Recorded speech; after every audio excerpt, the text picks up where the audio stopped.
Good morning, everyone, or good afternoon, or good evening, depending where you are.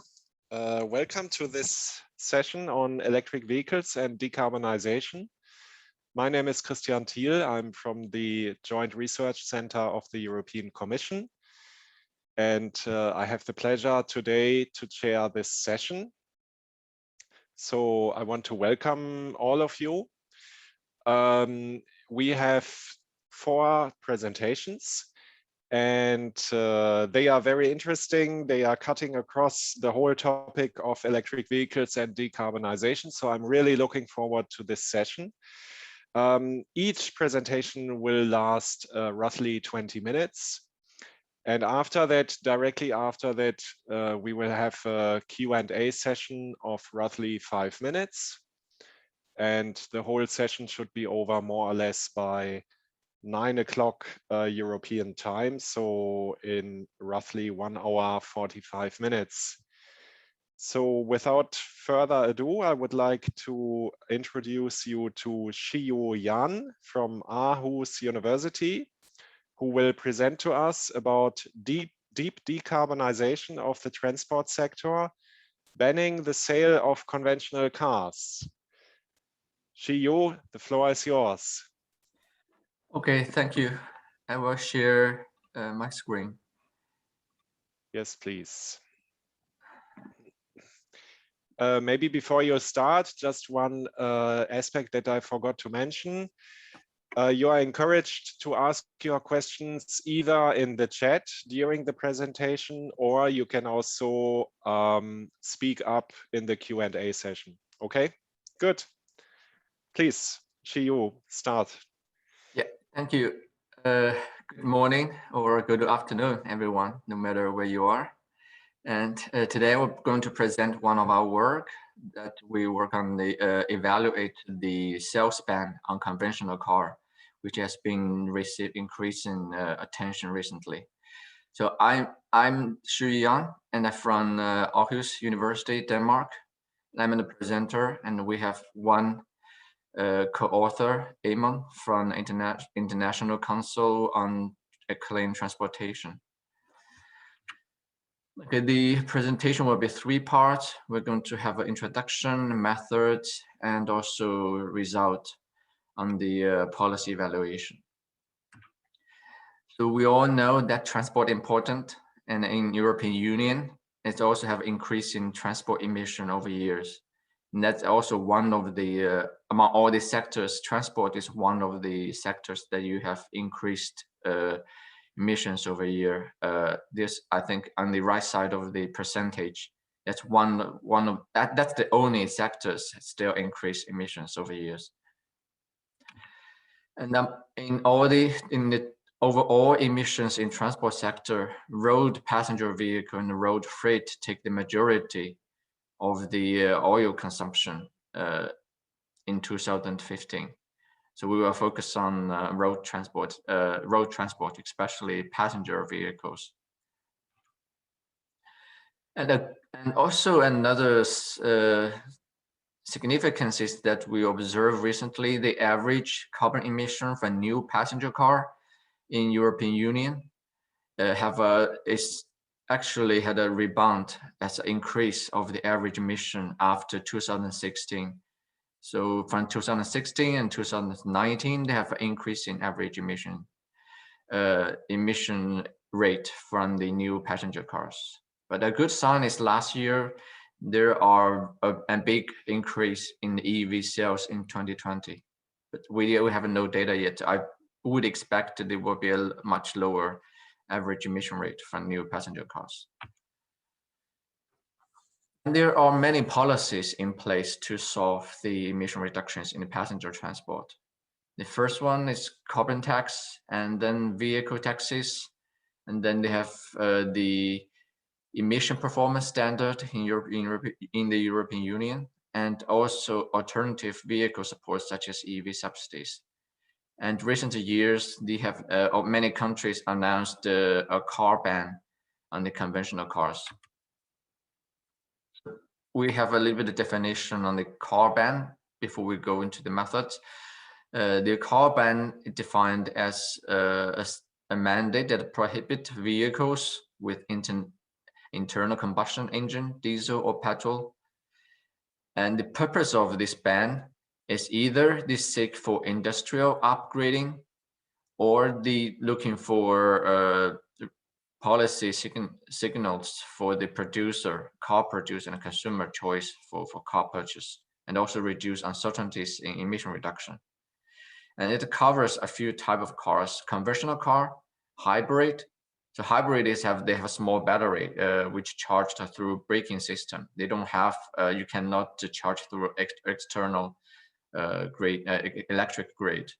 And also plug-in hybrid, they can be charged from the electric grid, but they have both engine system. And also all electric vehicle which you only have battery, you don't have any combustion engines in it. So far, we have the many countries in the world announced a car ban plan in the future, either 2025 or 2030 or 2045. And most of the countries are in the European Union.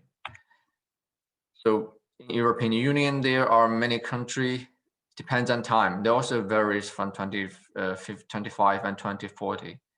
And in this research, we use Ireland as a case study.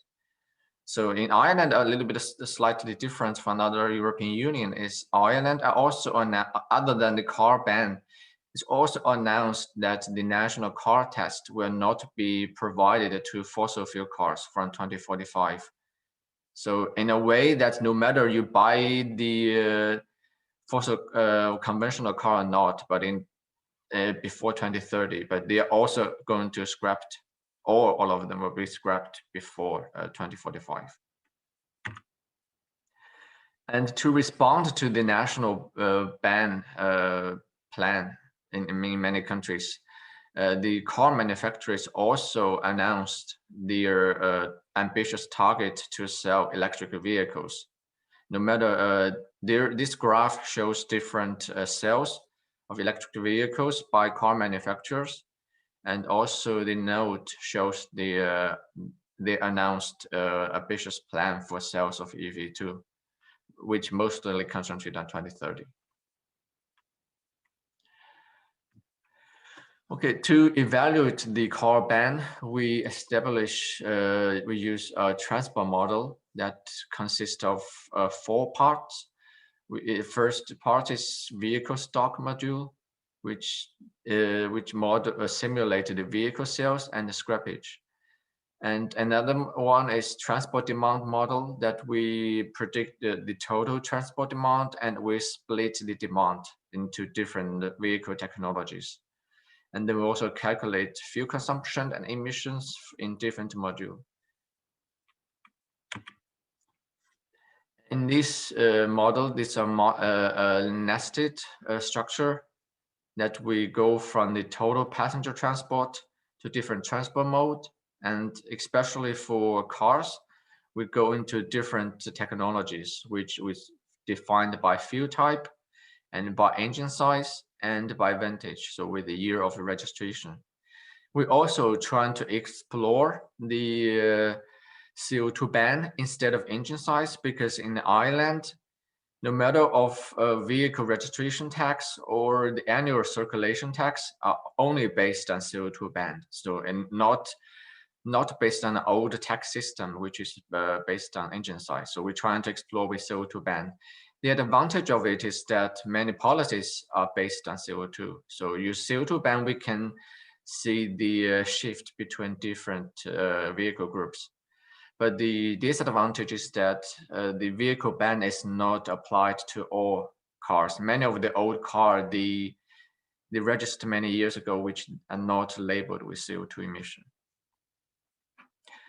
Okay, the total transport demand, with this multi-level structure, we predicted, we split the total demand. The total demand is predicted by macroeconomic input.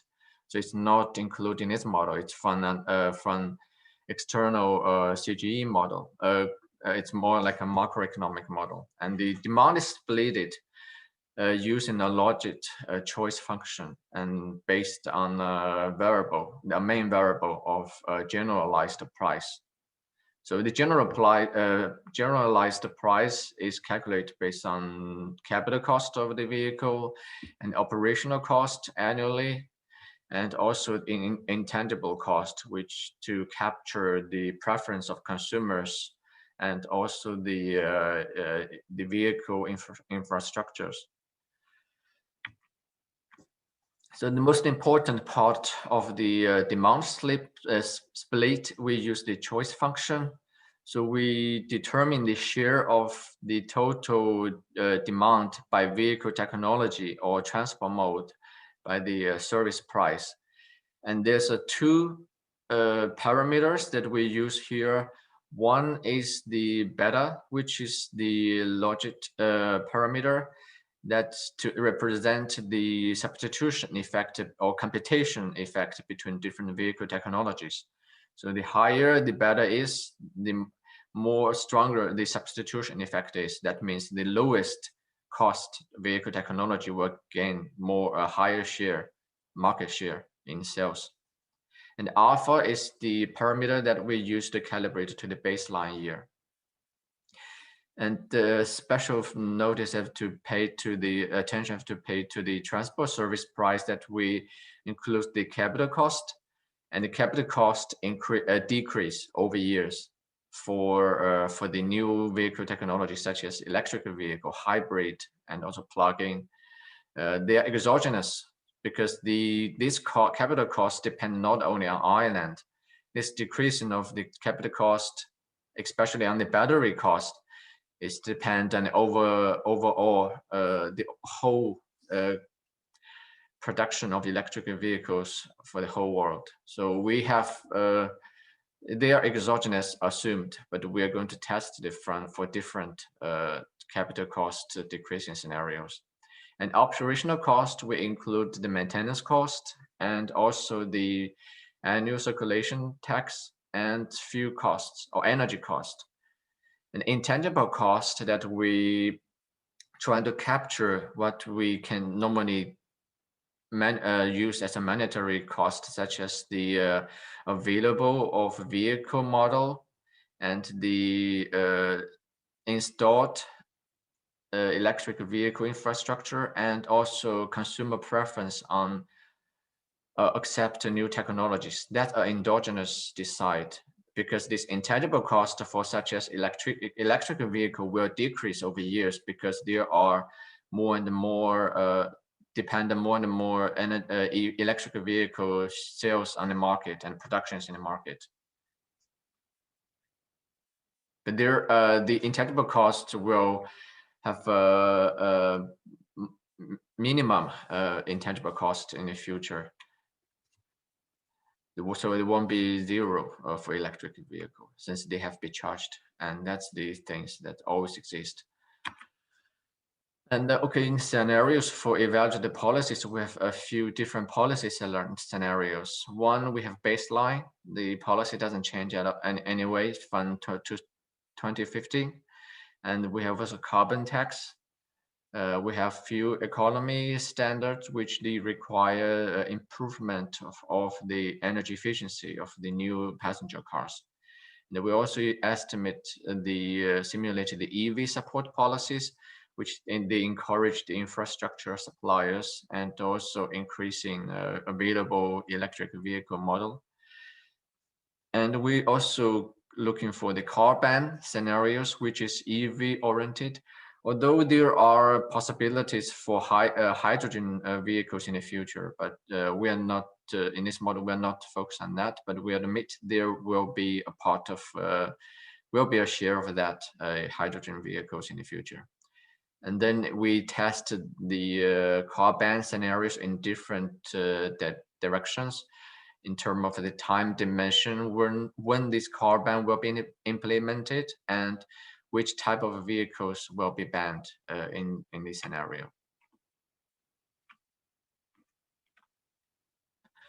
In the result, we have energy consumption for different vehicle technologies or fuel types. there are also 5 scenarios as we explained before I presented. So for the main car ban that we used is that the car ban are going to implement it in 2030. But later we will test different in different scenario sensitivity analysis. So in the carbon tax scenarios, there are going to be a small change. It's a bit difficult as the abatement cost in transport is high. So the carbon tax in the fuel will lead to a very small changes. And in the fuel economy improvement scenarios, there will be a large reduction in energy, but there will be no shift to renewables. And also there will be issues for compliance issues for this fuel economy improvement. And there will be a limit how much you can improve the conventional vehicles in the future. And in the EV supporting policy scenarios that we will see a large reduction in energies and also shift to electricities. But that means there are going to be a large investment in the infrastructures and also to encourage consumers to buy electric vehicles. And that last one is that we have the car ban that going to ban the sales of conventional car after 2030.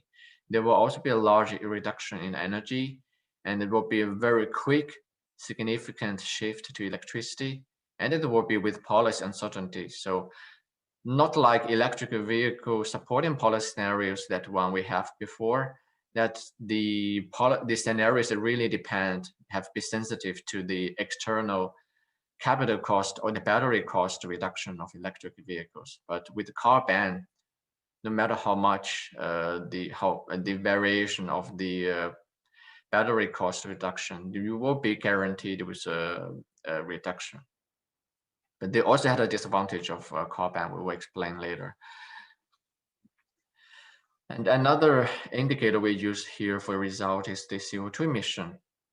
That if currently we use tailpipe CO2 emission, we also saying that trying to simulate with a life cycle, then we will come across with exogenous variable, which is the energy mix in electricity that will depend on the emission per electricity consumed. So there will be external exogenous energy mix of renewable energy in electricity production until 2050. There will be scenarios to be assumed there. But just look at the tailpipe scenarios we have here. The baseline will go increase and of the total CO2 emission in the next 30 years. And also in the scenarios of increase in carbon tax, there will also be increase in CO2 emission if you only increase CO2 carbon tax. And another one, we can see a more significant change in CO2 emission is the fuel economy standard. They're almost, with that standard, you will almost with a steady emission, total emission reduction, total emissions from this standard. But only with 2 scenarios that we will see a significant reduction, which is the EV support policy scenarios. Another one is the car ban scenarios that you will see a very fast CO2 emission reductions, especially in the car ban. You will expect it very early significant emission reduction, which will achieve a greater cumulative emission reductions. Currently, we use the dot line we have here is one of the targets we want to reduce CO2 emission from passenger transport or non-ETS sectors in the European Union to reduce the emissions by 80% compared to 1990. But then recently also many attention was paid to a carbon neutrality. So they also aim to make it to a net zero emission in transport sector. Okay, we also use different alternative scenarios depending year of implementation. So we have 2020 and 2030 and 2040. But the reason we choose to 2030 is that we're looking at the policy cost of the car ban. The policy cost, we use 2 parts. The policy cost, one, we look at the vehicle and the fuel tax revenue for government. And another one we look at is the consumer surplus, because one of the assumption we make and also expectation in industry is that the battery cost will be decreased until to a price of battery cost will be $100 per kilowatt hour before 2030. Why $100 kilowatt hour? Because $100 dollar kilowatt hour for the battery cost would be the limit or threshold where the electric car can compete in cost with the conventional car. So that would something optimal assumptions to achieve before 2030. So if we have a car ban before that, that means consumer have to pay a higher price to obtain a vehicle. So they have a negative consumer surplus. So that's why we choose 2030 as main assumption here. And also we tested to include different vehicle types. So the first one, we include only battery vehicles are not allowed to sell in the market. The second scenario is we allowed plug-in hybrid electric vehicles and battery electric vehicles to sell in the market. And the third scenario is that we have all electric vehicle types include hybrid, which is not a plug-in type. But we look at the significance it's okay to include plug-in hybrid, which doesn't make too much difference in emission, total emissions, but they will make significant difference if we include hybrid electric vehicle. And we also do the 3 CO2 emission scenario sensitivity analysis. So for the first one, yeah. Do you still have many slides? Because no, that's the last one. So okay, you have still 1 to 2 more minutes. This is the last one, and we have okay, some good. that we were done. Yeah. So we have the first one, sensitivity test, is on the annual travel distance used by electric model. Because for hybrid electric vehicle, you can use both, either the conventional internal combustion engine or use the electric motor. But the scenarios that we assume are 0% electric used in hybrid or 100% electric used in hybrid. So the difference is very small. The reason is that because the battery, in the assumption we have battery electric vehicles cost, we have been hold optimistic assumption that we're going to have a sharp increase in the battery cost in the future. And it will be more preferred in the future when the cost is lower than the hybrid. The hybrid have 2 engine system, which is going to be more expensive. And another sensitivity test we do with this cost reduction, that we can see we have the assumption on capital cost of the electric vehicle assumption that make a huge difference here. And another sensitivity test is a scrappage rate. And we believe that as soon as the car ban become illegalized, and consumers who has conventional cars will hold their cars for longer. So they won't scrap it because of the car bans there, they have to switch to electric vehicles. There's a reluctance in that. So we change the scrappage rate for those cars. And we see also there are significance in the middle term of the emission rate. And the last one is that we've compare the difference, because in Ireland they have these special rules if a car ban is that they were going to scrap it all the old vehicles before 2045, but that doesn't make much difference because you have car ban in 2030 and then you scrap it all car in 2045. That means you're going to scrap the car for age 15. So most car won't survive when they are age 15. Okay, the summary of the result is the car ban is effective, and we also we test effectiveness of car ban in different coverage of electric vehicle technologies and time implementation, and also individual behaviors in the sensitivity analysis. But there more is looking forward is that how countries will eligibilize the to make this like into law for this car ban. And we haven't present our part of our result on policy cost of the car ban and policy in the action here in this slides, which we're looking at the vehicle fuel tax changes and also consumer surplus. Okay, thank you very much. That's all my presentation for today.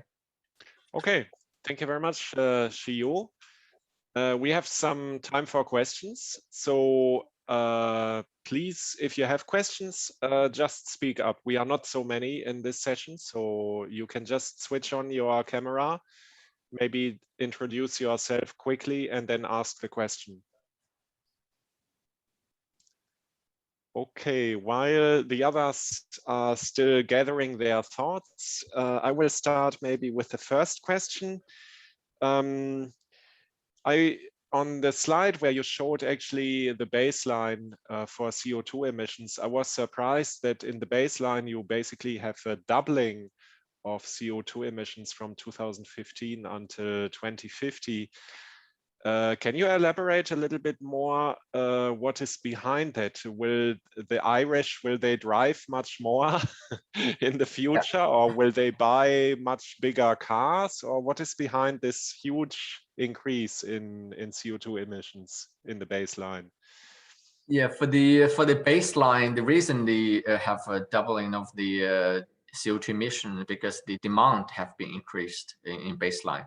And demand we projected with income and population and the fuel price. So that's where we rely mainly on the income increase and also the population increase in the future. That will increase the increase the total transport demand, and in turn it will increase the CO2 emission. Okay, thank you very much. Are there other questions?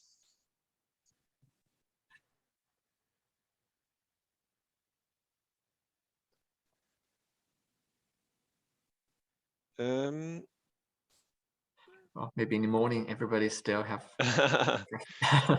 I do have one more, and that is actually also touching upon the demand. Because I understand you have a macroeconomic model that actually gives you the demand drivers, and then you translate that into vehicle kilometers somehow. Did you also run this in iteration? Because of course, if you have the car ban and depending on your cost assumptions for the technology costs, the service costs may go up, so maybe the demand could also be affected by that. Did you look into that? No, that's the part we haven't get through, but we will at final we will reach there. The transport demand that we predicted based on output from the Irish macroeconomic model. Mm-hmm. So we haven't fed back our transport model result back to the macroeconomic model yet, but that's something we're going to achieve at the end when we merge these two models. So the total demand will be affected with the iterated process. Okay, thank you very much. One more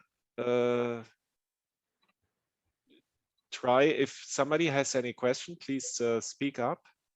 Otherwise, if that is not the case, we would then give a big round of virtual applause to Shiyu and thank him once again for a very nice presentation.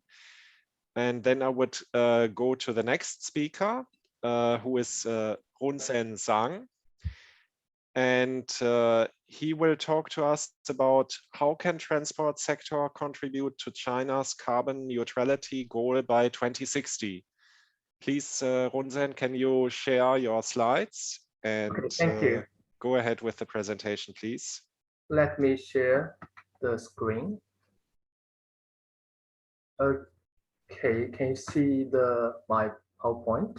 Yes, yes. Okay, great. Okay, thank you. Hello, everyone. My name is Runsen Zhang. I am an assistant professor in Hiroshima University. and a guest researcher in National Institute for Environment Studies. So I'm very happy to present our research about how can transport sector contribute to China's carbon neutrality goal by 2060, which was founded by the Japan Society for the Promotion of Science. Let me start with the background. China has witnessed the most rapid economic development in the past decades.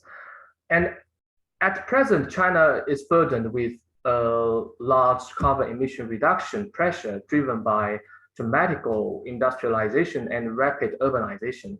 But China is the largest emitter of CO2 in the world, accounting around 30% of global total CO2 emissions. So Chinese government declared a carbon neutral target to be achieved by 2060, actually, which has triggered considerable pressure to maintain economic growth while reducing emissions in the future. Because China is still a typical developing country with widespread poverty and dense population. On the other hand, promoted by the economic development and urbanization, transportation has grown to become one of fastest growing economic sectors in China, as shown in this figure.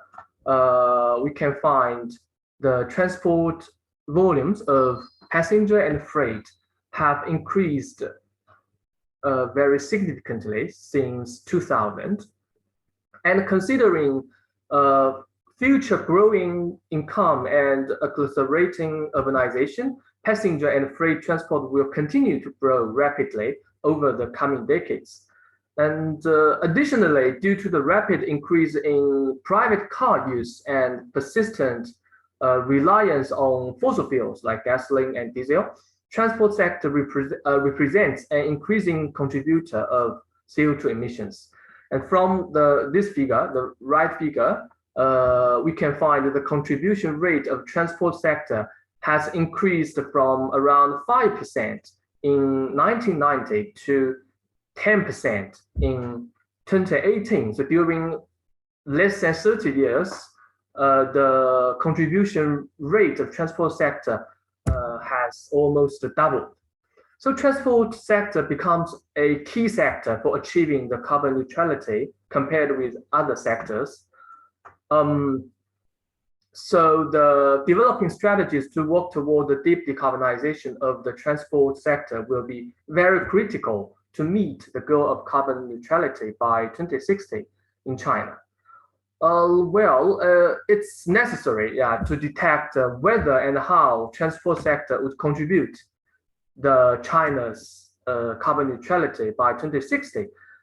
So our purpose is to answer the following three questions. So what impacts on energy mix, energy consumption, and the CO2 emissions would emerge following different transport policies, and which policy measure is the most effective way, and how the emission reduction potential and policy effectiveness would vary across different regions in China.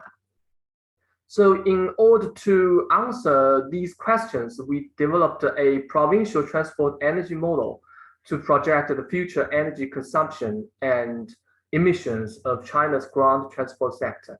So this model is established based on the provincial level rather than national level in order to depict the regional characteristics of transport energy use instead of an aggregated overview at the national level. So this model includes two main parts, a transport model and an energy system model. So we integrated these two models together to offer descriptions on socioeconomic development, behavioral preference, technological innovation, and policy factors in an integrated manner. So in doing so, the model shift and technological selection can be incorporated into the projection of energy consumption to create scenarios for policy assessment. In this study, we focused on all 31 provinces of mainland China, which belong to 7 regions. Here we applied an ASI framework, which is a common approach in urban planning and transport planning to structure scenarios for representing low carbon transport policies. So the ASI, the A, the avoid, means the need to improve the efficiency of the transport system as a whole. So through transport-oriented development or the compact development, the need for motorized travel and trip lengths can be reduced. So transport demand management plays into this objective. And secondly, the shift. S instruments stand for the modal shift from the most energy consuming and polluting transport mode like car towards more environmentally friendly modes like public transport. And finally, the I, improve, focuses on vehicle and fuel efficiency, as well as optimization of operational efficiency of transport system. Particularly, introducing renewable energy sources into the transport sector must become a basic principle for the third dimension, for the improved dimension. Then we created 8 scenarios considering the 3 dimensions of avoid, shift, improve framework. So firstly, we structured a BAU scenario, which presumes continuation of technological improvement and current policies to explore the default potential of energy transition and emission reduction in China. Then we created bus, rail, and load, the bus-oriented development, railway-oriented development, and high load factor, like car sharing service. So we created these 3 scenarios to represent the S shift. And then we structured EV, FCV bio for representing I, improvement. So we assumed the ambitious adoption of electric vehicles, fuel cell vehicles, and the high market diffusion of biomass. So through these scenario settings, it is possible to simulate the impacts of different policy measures on energy mix and CO2 emissions. And importantly, we can compare the policy effectiveness across 3 dimensions, so ASI. Okay, then let's move to the simulation results. So the first is transport demand. This slide shows the mode-specific demand of passenger and freight transport in all 8 scenarios from baseline year 2015 to 2060 in China. So it is observed that in the BAU scenario, the changes in the modal structure can be characterized as a shift from public transport modes such as bus, railway, to the private travel mode. And compared with the BAU scenario, the 7 scenarios with policy measures, the avoid, shift, and improve, generated the changes in demand for both passenger and freight transport. And this slide maybe can show more clearly the changes in demand. In this slide, we investigated the changes of transport demand in 2060 in 7 scenarios compared to BAU scenario. And we can more clearly capture how the mode-specific transport demand would change according to different policy interventions. So apparently, significant changes, significant modal shifts were observed in a bus scenario and the rail scenario. And next is energy consumption in 8 scenarios. In the BAU scenario, we can find electricity, natural gas, hydrogen, and biomass show increasing trends. So it indicates evolutions in energy mix can be characterized as a shift from fossil fuels, gasoline, diesel, to like electricity, hydrogen, and biomass because of the technology improvement in the future, assumed in the BAU scenario.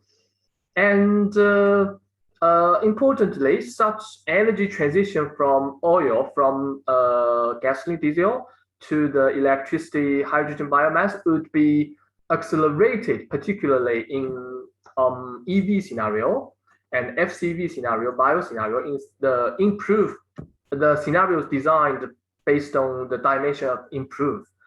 Otherwise, in other scenarios, the fossil fuels still accounted for considerable proportions in the coming decades.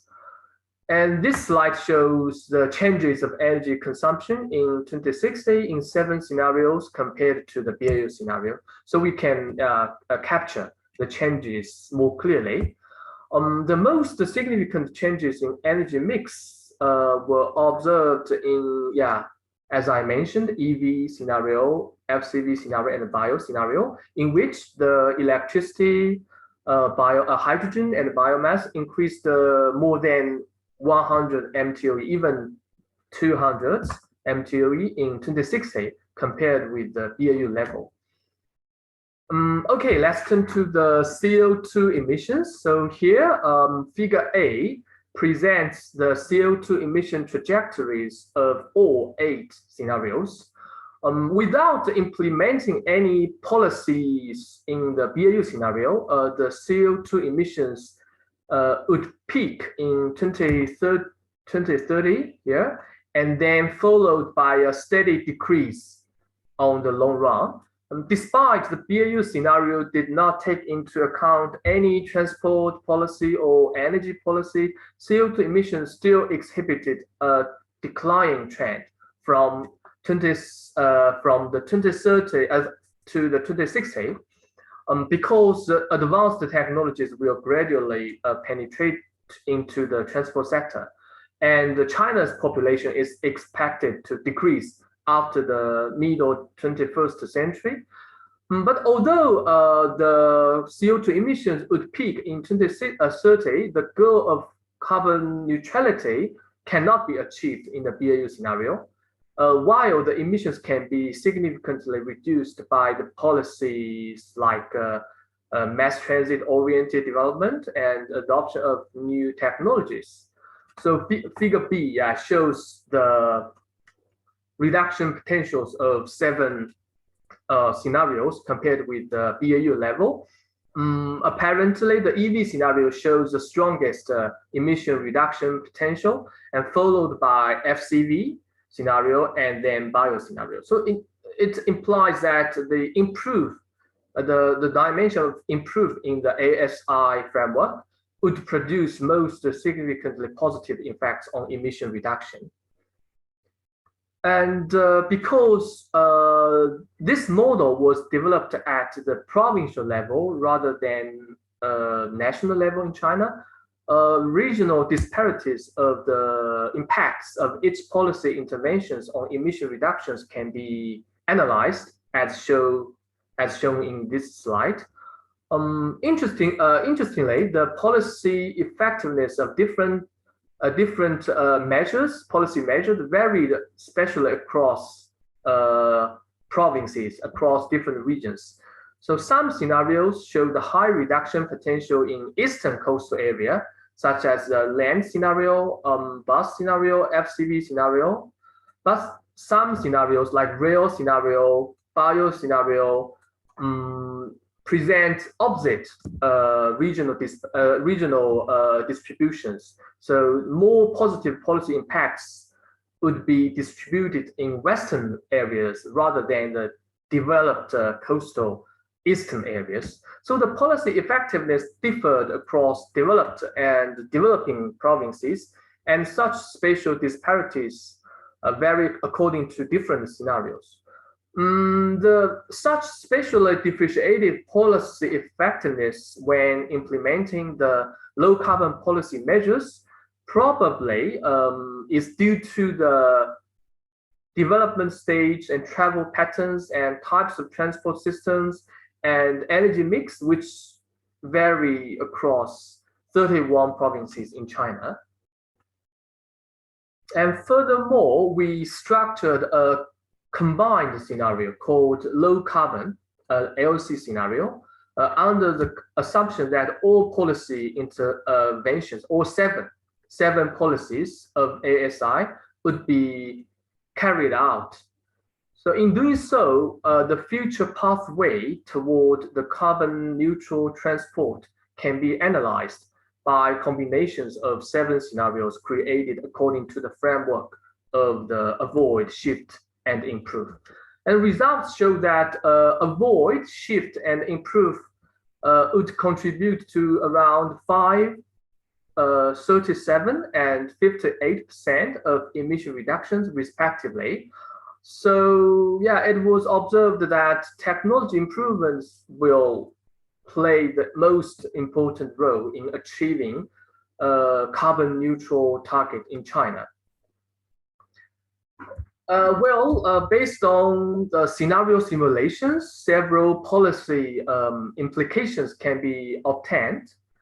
So firstly, compared with avoid and shift, which would just moderately impact the energy consumption and CO2 emissions in the future, the technology improvement is the most effective way to stimulate an energy transition away from fossil fuels and reduce CO2 emissions from transport sector. Of course, our findings are not to de-emphasize the positive effects of transport demand reduction and modal shifts.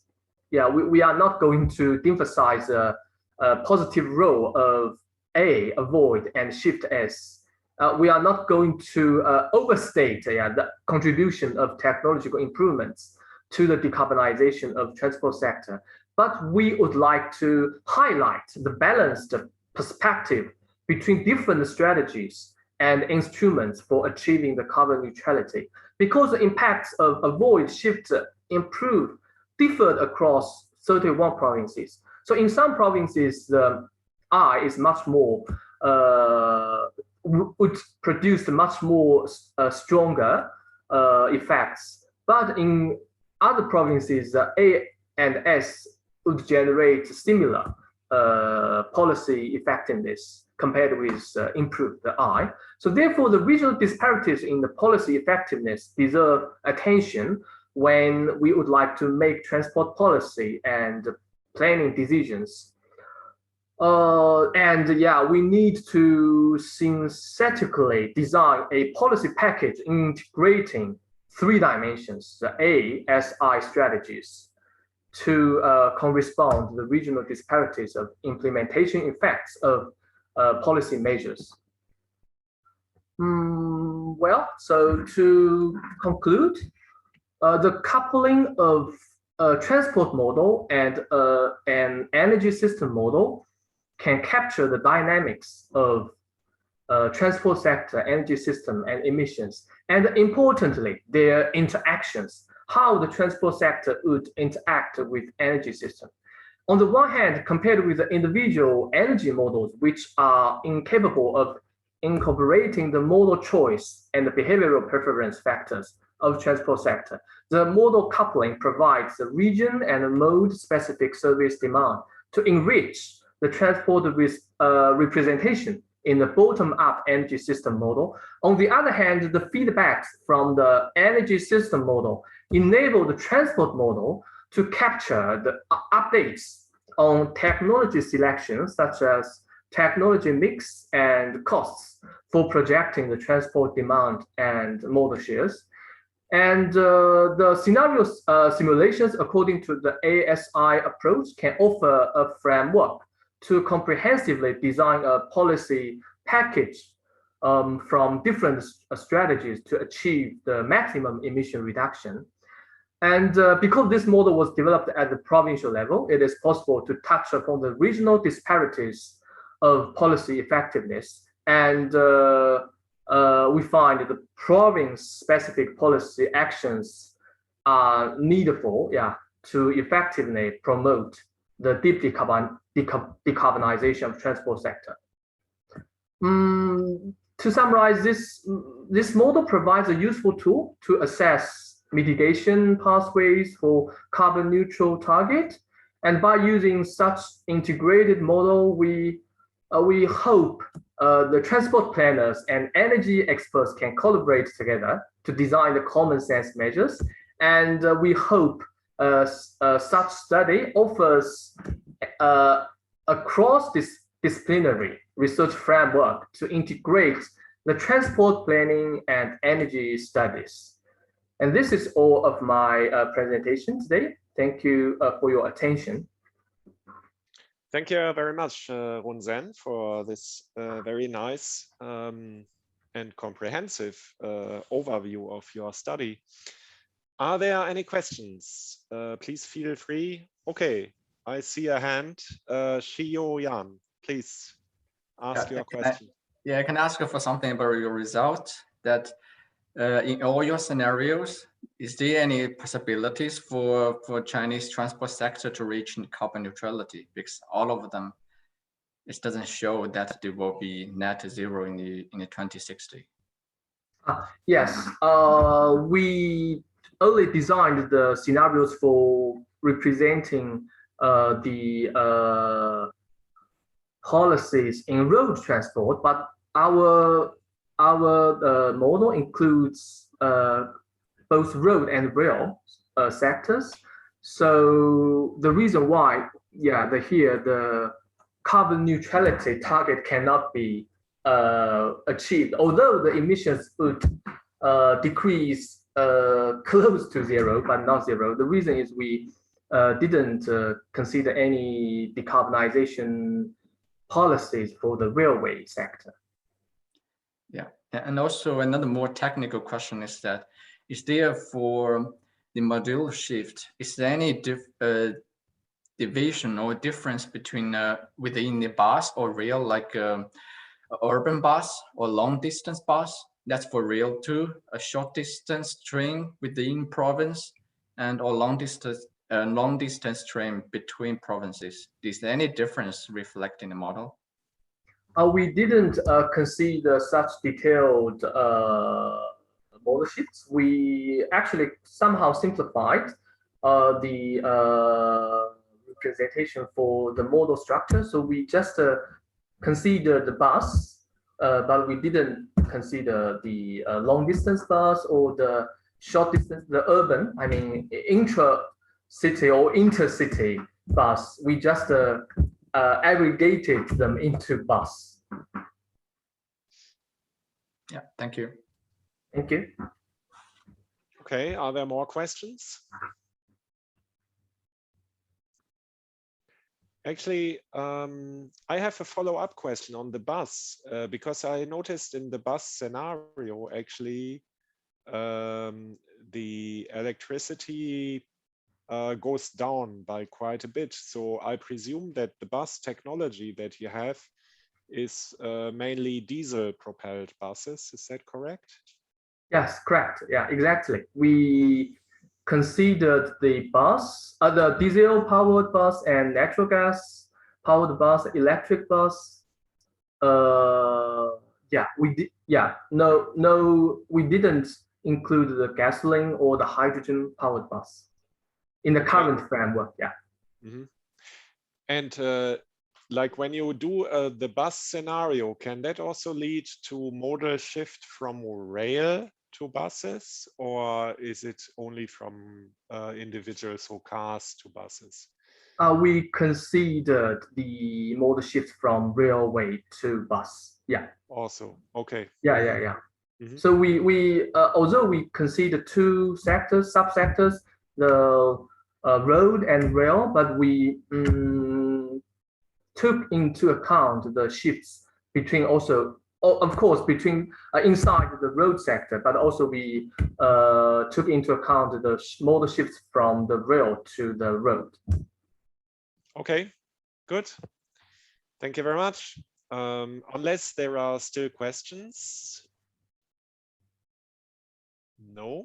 I don't see any other urgent questions. So please join me again in a big virtual round of applause to Runsen. Thank you very much for the very nice presentation. And then we can please go to the next speaker, who is Jeongeun Lee from the Seoul National University. And she will present to us an analysis of environmental effects of electric vehicle diffusion using a CGE model. Yeung Yun, the floor is yours. Please share your screen, your presentation.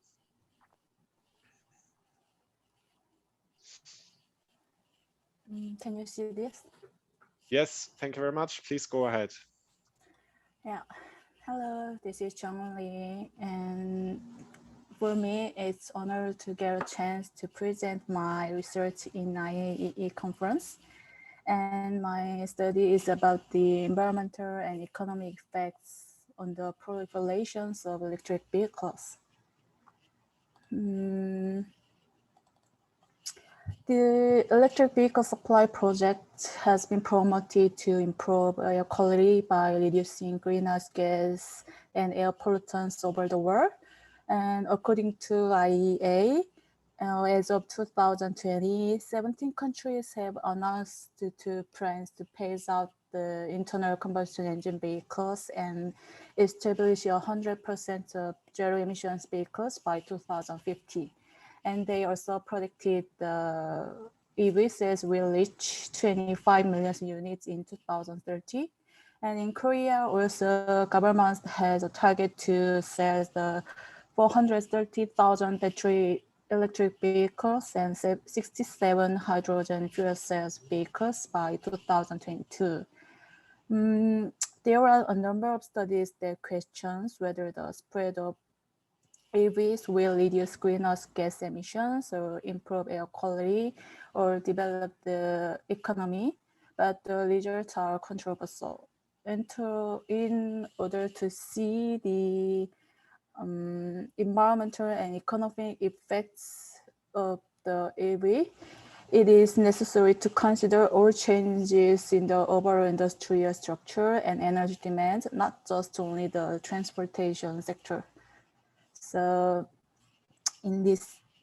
I analyzed the economic and environmental effects of EV based on the CGE model with the discrete choice model, which reflects the household preference for passenger car service in Korea. CGE model provides a macro perspective assessment of the changes in the industrial structure, whereas the discrete choice model investigates consumption behavior from a micro perspective. So when using the discrete choice model, economic factors such as vehicle cost, as well as the non-economic factors include vehicle type or charging infrastructure are considered. So we can capture the effects of non-cost factors, technical factors in the top-down model also. I will skip the literature review, and because environmental benefits of EVs depends on the power generation sources or production structure in the country. So the environmental effects of EV is not less positive. And also in the economic things, results on the economic effects of electric vehicles are different from the studies. So this is my study model.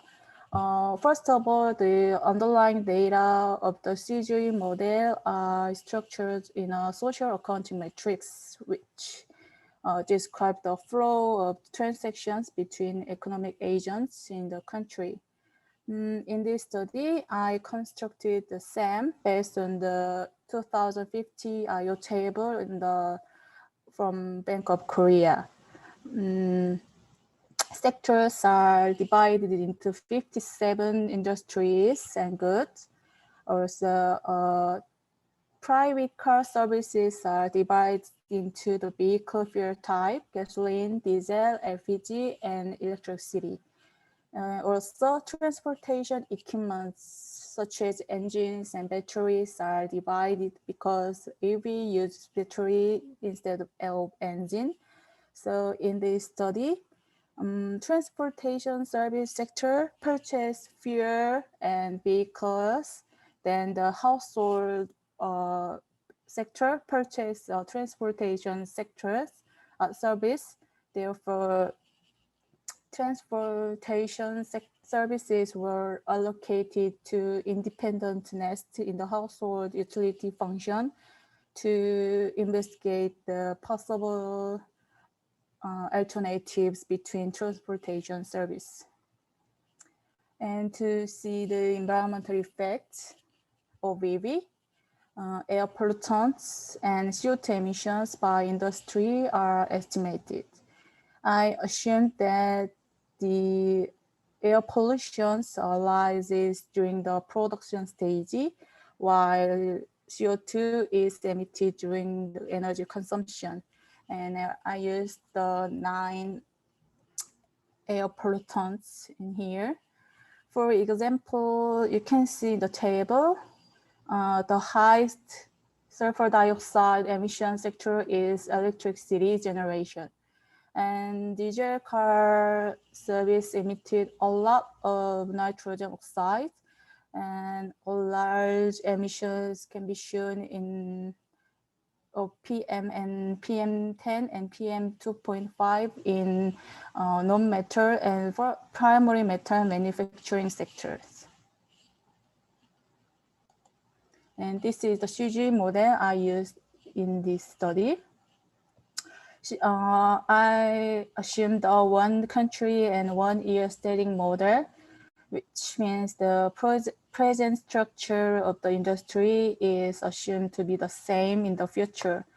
And production functions of capital, labor, and energy have a CEST structure, and the household consumption function assumes that one represented household has a coupleless utility function, and the consumption behavior, of course, that maximize utility under the budget constraints. Meanwhile, in the case of household demands for automotive service, it has a logic function from the result of discrete choice model. So the structures are in here. Yeah.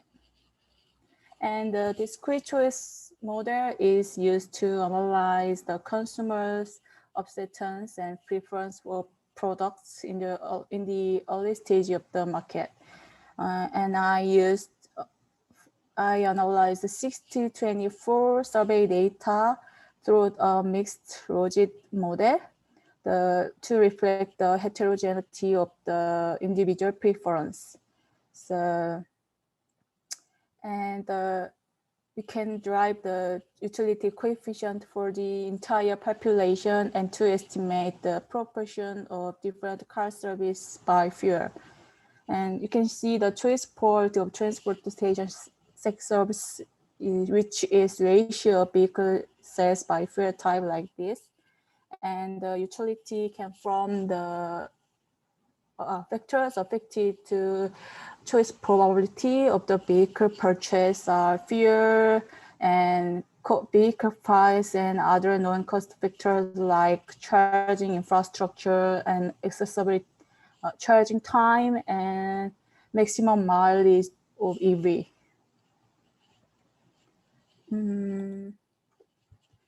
Therefore, using the choice probability, the household consumption in the vehicle service can be described like this. The choice probability multiplied by total vehicle service in physical quantities. So the demands of automobile service estimated from the discrete choice model is a physical unit. So it must be translated into a value unit to include the CG model. So household consumption in here of the automotive service in the base year is calibrated for a vehicle price and fuel uses in this equation. And because electric cars are relatively more expensive than CVs of the same model, so vehicle price was calibrated to reflect the difference of them. So the substitution relationship between CVs and EVs is considered in the CG model to adjust the share of demands, while the maintaining the total physical quantity of vehicle services is. And this is a base scenario in my study. Base scenario was constructed based on the result to reflect the current automotive technology level and market environment. You can see in the table, the three levels are used in here. So in the base scenario, electric vehicles demands goes up to 5.4%. That is more than 10 times in real 2050 registrations. And there are other scenarios. And there are other scenarios you can see in the table. And there are two types of scenario. First one is improvement of non-cost factors, and other is improvement of cost factors. Scenario 1.1 shows the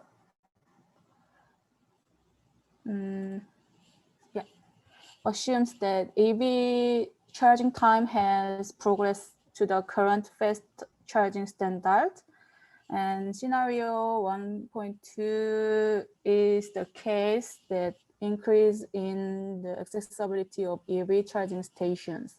And scenario 1.3 assumes increase the EV maximum driving distance, like same as CVs.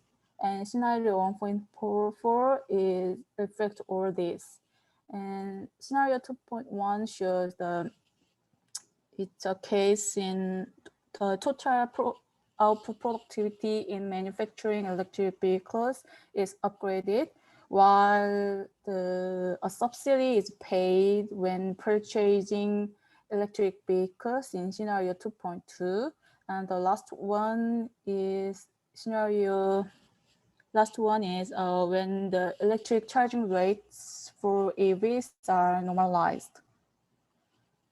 And this figure shows the proportion of passenger car service in different scenarios. In scenario 1.1, when charging time for EVs lessens to a rapid charging level, the household demands increased 21%, which is similar to diesel and LPG vehicles. By contrast, scenario 1.2, where accessibility of EV charging station was improved, the demands for EVs almost no change. And you can see other things. In scenario 1.4 has which reflects all non-cost factors. So the demands of EVs increased by 24% due to the improvement in all non-cost factors. And the transportation fuel consumption changes at the same level due to the changing demands for passenger car services. In case of scenario 1.4, which showed the most significant increase in EV consumption in the household sector, the oil consumption in CVs decreased by about 20% compared to base scenario. When looking for gasoline consumption by industry, most of it used in the transportation sector. So changes in gasoline demands in the transportation sector have a great influence on the total domestic gasoline use.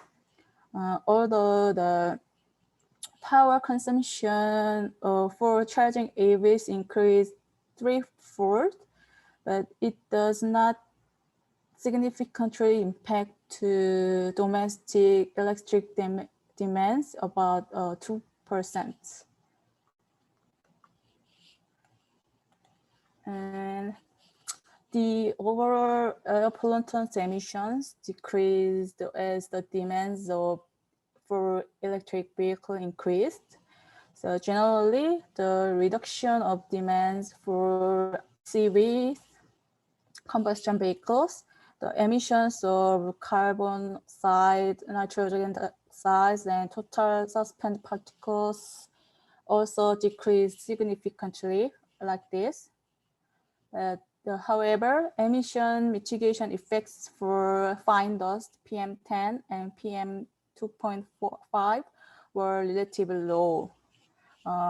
Whereas, however, the emission of sulfur dioxide increased.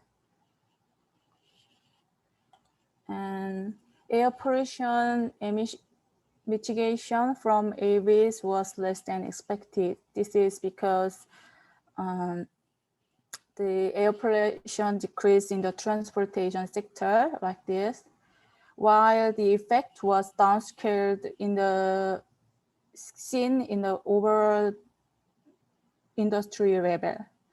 Looking at the table that records the change in emissions by industry sectors. And you can see the reduction of emission transportation sector and oil refining sectors. However, emissions increase in electricity generation and primary metal and non-metal manufacturing sectors. Therefore, the mitigation effects of air pollutants was offset when expanded all industry. And CO2 emissions increase in most scenarios. You can see the figure in here. CO2 from gasoline and diesel, LPG shrunk in most scenarios through the decrease in demand for service, but the emissions from electricity production has skyrocketed because the power mix in Korea is based on coal power generator. Therefore, the result may differ depending on the power mix or industrial structure by countries. And last is the economic effect was opposed to the environment effect. So total output increased, but GDP and welfare decreased.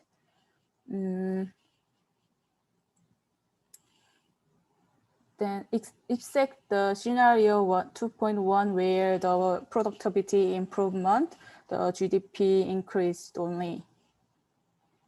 So this is my last slide. To sum up, I figure the net effects of the proliferations of EVs using CG model. Result shows that the household demand for EVs increased with several policies supporting the EV, but would lead adverse environmental effects such as increase of CO2 emissions. So both economic and environmental will benefit only when a policy spreading EVs based on the clean power mix and improving productivity is carried out. Yeah. Thank you for listening. Thank you very much, Jeongeun, for this. Jeongeun Lee, yeah.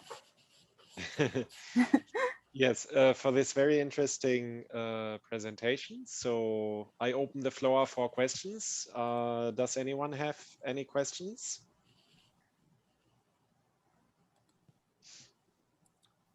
I do, if possible. Yes, please. If you could switch on your camera and introduce yourself quickly. Yeah, so I'm Walid, researcher at CAPSARC. Thank you for the presentation. I have a question about the methods. On slide 12, you formulate household consumption. So household consumption, just to make sure, is in won, right? Is in currency.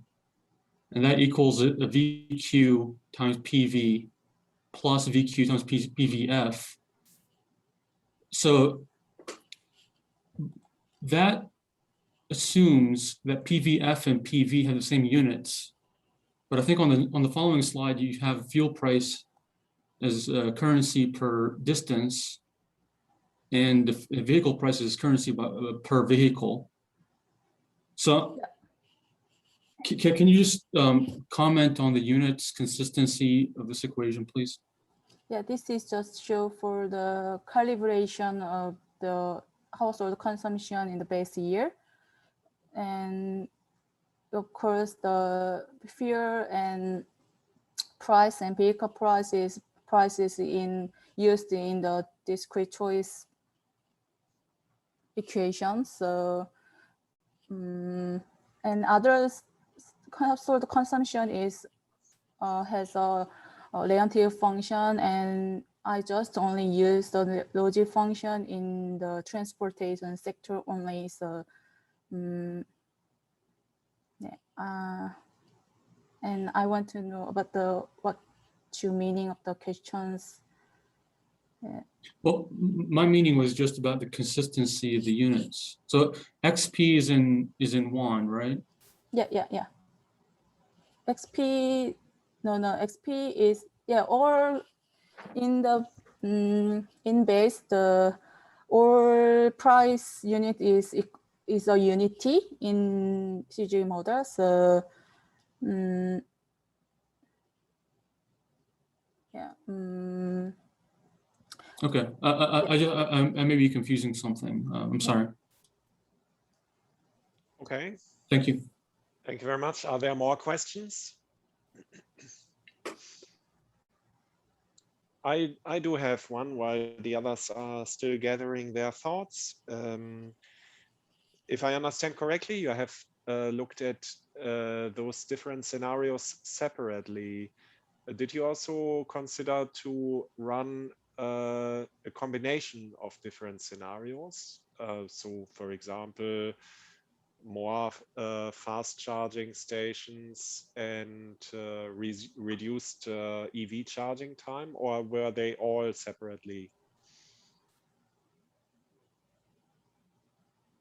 Yeah, pardon?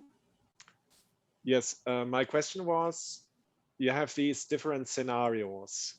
Did you also look at combinations? For example, it's scenario 1.4 combination all these non-cost factors. Yeah, okay, except the cost factors. Okay. And then the other question was, a lot of your results, especially in terms of CO2 emissions, obviously are in principle due to the electricity mix of Korea, which I hope will also decarbonize in the future, or at least go towards a decarbonized target. Did you consider to look at scenarios also for the energy mix? I didn't consider that. I just assumed the power mix is same as the future. So yeah, I have to consider that. Yeah. I think your results actually impressively show that in parallel to a change in the transport mix, you also need a change in the electricity mix in order to make this change actually happening in the right direction. Okay. If there are no further questions, I would then please ask all of you to join me in a big round of virtual applause for Jeongeun Lee for her really nice presentation. And then I would now hand over the floor to Fajar Haryadi, who will present to us an analysis of electric vehicle charging station users, a case study of the Indonesian electricity market. Fajar, the floor is yours. Okay, thank you very much. Wait. Okay, so I would like to present about the analysis of electric vehicle charging station users, case study of Indonesia electricity market. But before I continue, can you hear my voice?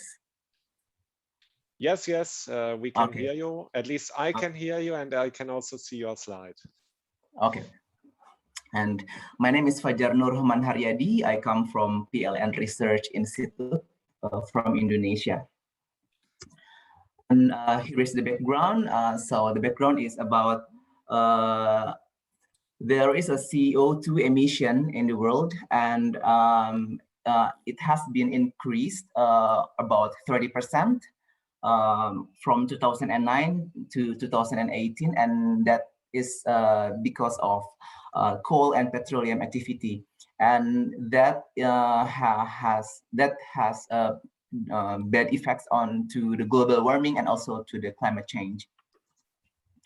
And the solution is we have to use the alternative energy based on the government commitment in reducing emissions and the Kyoto Protocol, which regards about the acceleration of the battery-based electric vehicle program, and ratification of the Kyoto Protocol to the United Nations Framework Convention on Climate Change. So we think that we need to do the acceleration of industrial development and low emission level transportation through the use of clean and efficient technology and the use of renewable energy. So the question is, why the transportation sector? There are three reasons. The first one is number of vehicles continues to increase, and the next one is the high energy consumption, as well as the high emission generated. And here's the acceleration of a battery-based electric vehicle program. So there should be an incentive from the government, and so does the industry, the technical side, and also for the environment and for the infrastructure. So we need to also build the infrastructure. So here's the role of PLN. So let me explain to you that PLN is a state-owned electricity company in Indonesia. So PLN gives the provision of electricity charging infrastructure for battery-based electric vehicles. So now it has been built around 7,000 public charging stations in Indonesia. But next, the question is, has it been effective? So here are the determinants of electric vehicle adoption. So there are so many determinants like individual, household, technology, psychology, finance, charging station infrastructure, government incentives, scope of the social environments, and environmental awareness. So here is the research methodology. So there is research approach. The first one is qualitative. We have questionnaires and from the seminar also. And the quantitative, descriptive statistical analysis and logic regression analysis. So we collect the data from two sources. The first one is from existing user, which contains of 126 respondents, and also for the potential user. So this is the user that has a potential to use the electric vehicle charging station and also the electric charging station in Indonesia. So next we did the validity and reliability test, and finally we did the analysis technique, descriptive statistical analysis and logic regression analysis. So here is the profile of all respondents. So most of the respondents live in Jakarta, while they are mostly male for the gender, and the age is 21 until 30 years old. And distance from their homes has like distance from the city center around 1 until 5 kilometers. They have 4 family members, and also they have 1 unit of bike, motorbike, and car, and their income is around 21 until 371 US dollar. And here is the electric car charging station user characteristic. So for the specific characteristic for the electric car charging station. So still they live in Jakarta, while they are mostly male and 40 until 50 years old. So most of them also are Grab and Bluebird drivers. So it's like a taxi driver, and they have 4 family members. They have electric car, and also they income around 210 and until 350 US dollar. And what about the electric charging station development in Indonesia? So here's the utilization data in Indonesia. So in Jakarta itself, the percentage of use, so the utilization of the electric charging station is around maybe still under 50%. So it's not still not optimum because of it has only actually it's only the beginning in the previous years, but in the next year 2020 the COVID came, so maybe that's why the presentation is getting lower. So that's in Bandung, still in under 10%, and in Tangerang and Surabaya also is still so low for the utilization in Bali and in Semarang. And here is the electric charging station for EV and non-EV user profile. So from the total 103 respondents who used electric charging station, around 28% or 29 respondents used electric charging station to charge electric vehicle batteries. While for the 100 the rest of them, about 74 of the total respondents used the the electric charging station. SPLU is electric charging station for purposes other than charging electric vehicle, which is this case generally is for business. And here's the Mann-Whitney test for variables with 2 categories. So the results of the Mann-Whitney test analysis explain that electric charging station or electric charging station users had differences in distribution seen from the gender variable. So male users have a higher sum rank than female users. So they are the male is really dominant in this descriptive data. And so for the Fisher's exact test for data, respondents who have electric vehicles with the Fisher exact test show that the variable that has a significant difference in distribution is the variable bike or bicycle ownership by 10%. And the sources of information regarding electric charging station or electric car charging station, 40% of the respondents they know it from friends, and another one is from government socialization or from PLN socialization. And the number of nearest electric charging station, usually the respondents around 1/3 say that they know the number of closest electric charging station or electric car charging station, that they have at least 1 until 2 stations near their homes, and about 66% of the total respondents still didn't know about the number of the closest electric charging station and electric car charging station. So what about the distance between dwelling and the nearest electric charging station? So most of them said that around 32 of respondents, they said that the distance is around 0 until 1 kilometer. So it's not so near from their house. And also from the number of respondents agreed to increase electric charging station, electric car charging station, they mostly said yes. They think that they needed to increase. So the government need to increase the electric charging station. And they recommend to what about the place to build electric charging station? They recommend to for the government to build in public place or strategic place. And also most of the respondents said that they know how to fill out the electric charging station.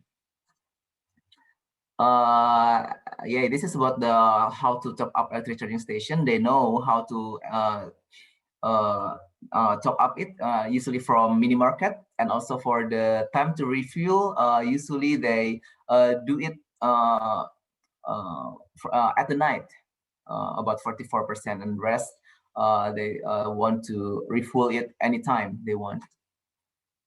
What about the frequency of visits to electric charging station in a month?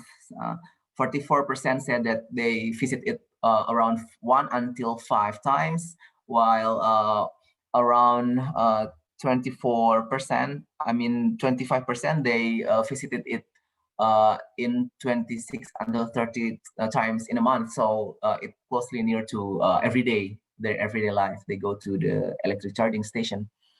And for the length of refueling time, they need around 1 until 2 hours to refuel their car or their vehicle.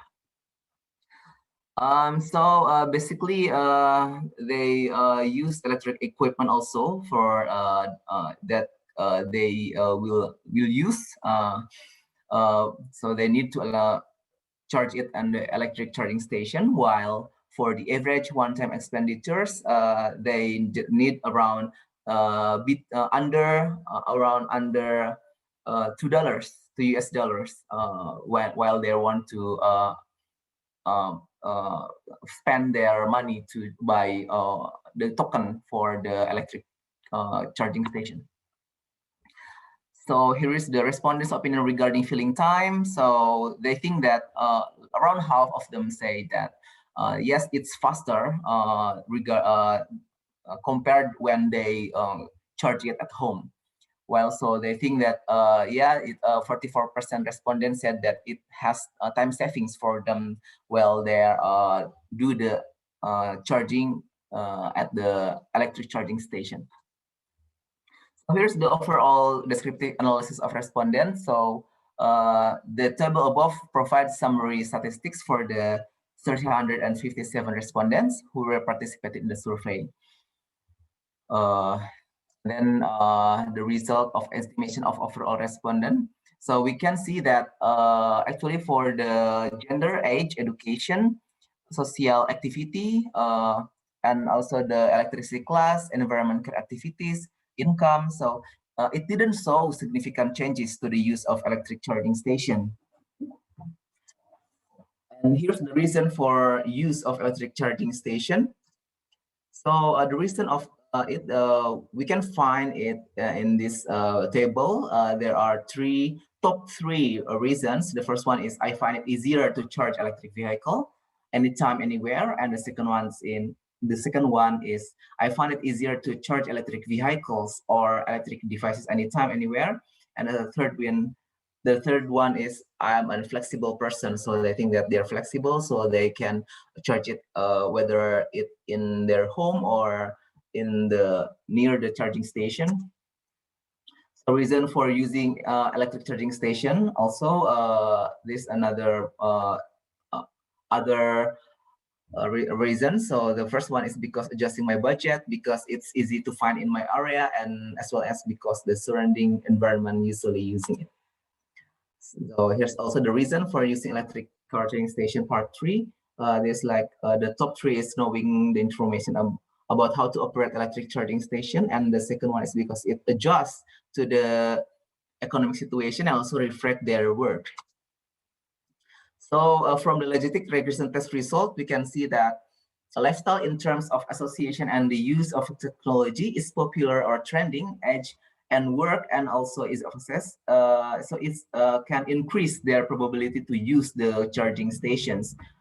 But for the available facilities and infrastructure and another factor, so they think that it's the from the data we can see that it's not really significant to make them to use the electric charging station.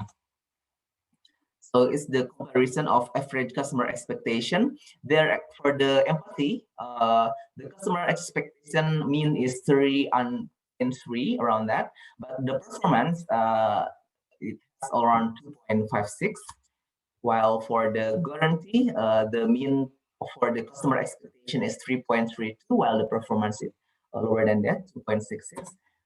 For the reliability, the customer expectation is 3.4, while for performance is 2.9. So this is the effectiveness of electric charging station. So the number of electric charging station mostly located in Jakarta. And for the electric vehicle user profile, we can see that they use the first year they use electric vehicles started from around 2017, yeah, most of them. While I'm sorry, for 2020, about 44%, so about 27% in 2019.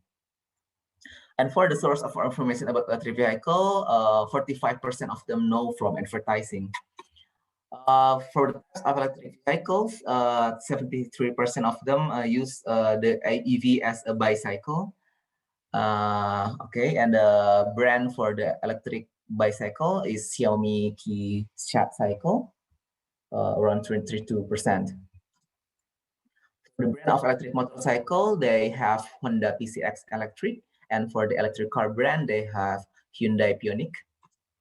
The place to buy electric vehicle, usually they buy it from online shop, maybe for the bike, but another option is they also come to showroom to check maybe the specification, something like that.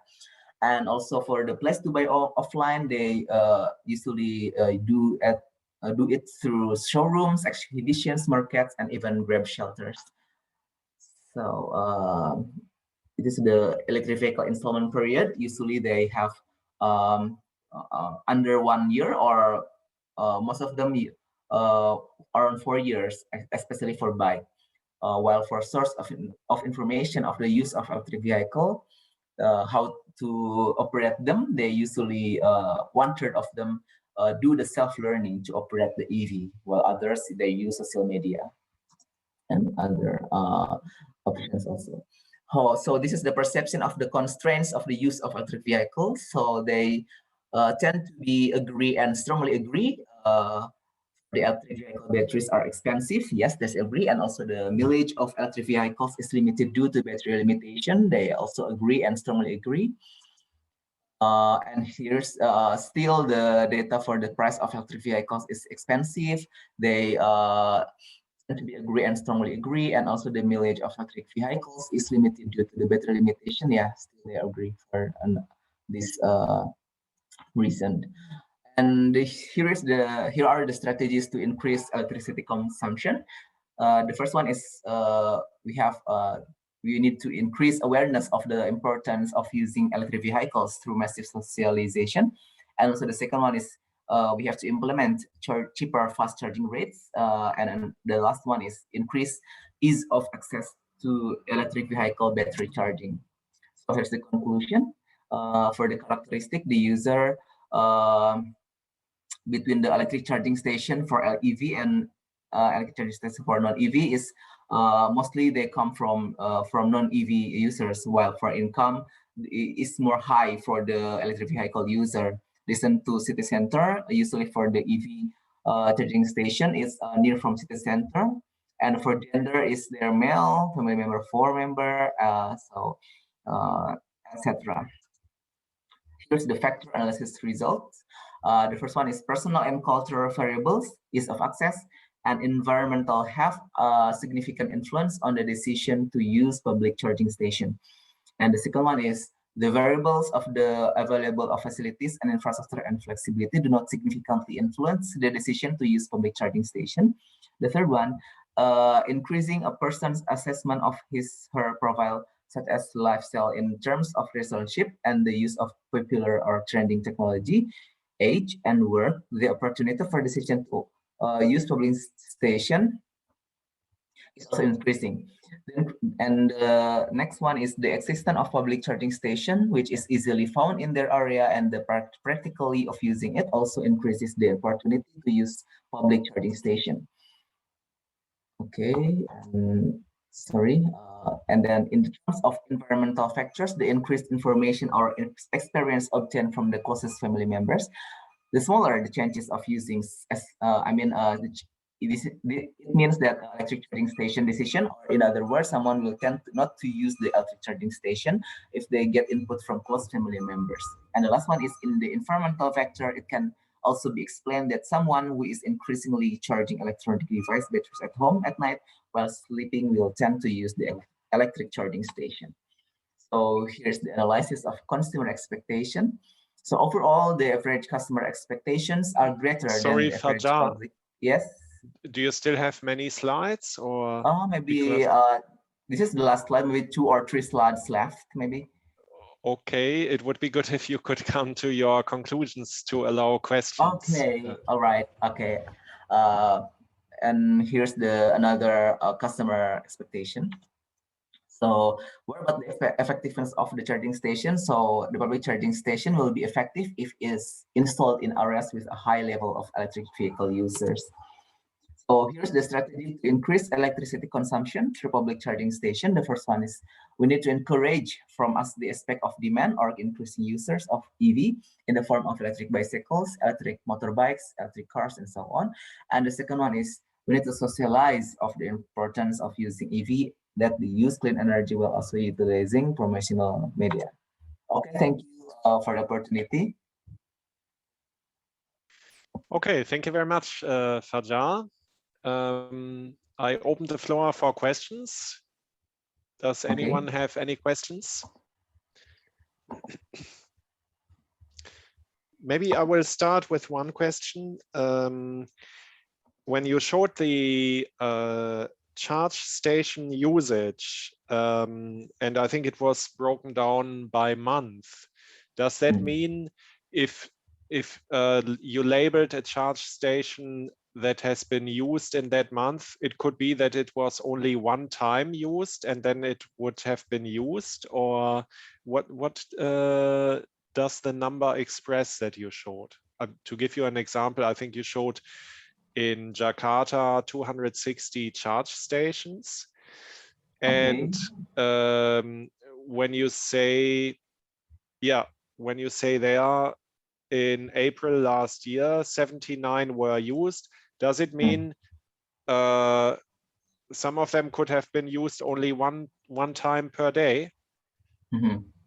Okay, so actually this is just a general data. So it doesn't mean that if there are more people who use it, the more the percentage used to that chart. No, but it is only it only depicts that when someone there is at least one usage per month, so it is counted as a usage for that charging station. Okay, which also means though that something like 150 of the charge stations in Jakarta are never used in a year. Yeah. Okay. Good. Let me see if there are other questions. If not, we have 1 minute left. So please join me again in a big round of virtual applause to Fajar for his very interesting presentation, and also a big round of applause maybe again to all speakers. I thank you very much. I learned a lot. I think the topics that we covered were very broad. We looked at how a car ban or a ban of conventional cars in Ireland could actually lead Ireland towards more or less transport decarbonization long term. We learned that the approach of avoid, shift, and improve in China can be very different on a provincial level in order to show a big impact. That was a very eye-opening presentation to me. For Korea, I think we saw that transport electrification must be accompanied by the decarbonization of the power mix in order to bring really the results that are needed. And for Indonesia, we saw that actually, and in general, I think this is true not only for Indonesia, but many, many other regions of the world, of course, that the infrastructure is very important. And I liked especially also that the last presentation also opened our view not only towards cars, but also other electric vehicle options such as electric bicycles or electric scooters. If you want to find out more about what will be happening in Europe regarding transport decarbonization, please stay tuned. The Commission will soon, in a few weeks' time, present new proposals to bring our decarbonization target for 2030 from a level which is now at 40% greenhouse gas reduction to a greenhouse gas reduction of 55%. And as part of that package, there will be also quite a few of transport measures, and some of them will reflect actually also, I think, findings that we saw today. So please stay tuned on that. And I thank you very much, all of you, for joining again, the speakers for their great presentations and studies. And I wish you all a nice continuation of this conference and a nice day. Thank you very much. Goodbye.